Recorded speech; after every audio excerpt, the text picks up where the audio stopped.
Le Nouveau Testament contient plusieurs passages d'avertissement. Certains mettent clairement en garde contre les dangers des faux enseignements et des faux docteurs.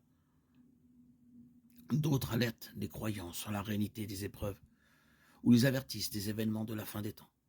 Pourtant, plusieurs passages mettent en garde les chrétiens contre leur propre comportement et certains semblent indiquer une perte du salut pour les désobéissants.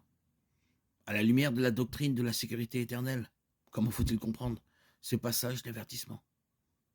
Certains passages d'avertissement du Nouveau Testament visent ceux qui font partie de l'Église visible, mais qui ne connaissent pas vraiment le Christ.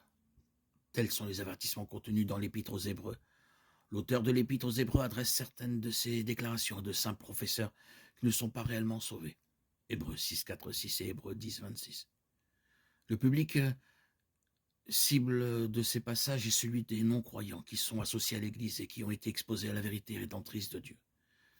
Peut-être même ont-ils fait une profession de foi, mais qui n'ont pas exercé une véritable foi salvatrice. S'ils continuent à rejeter Christ, ils seront perdus pour toujours.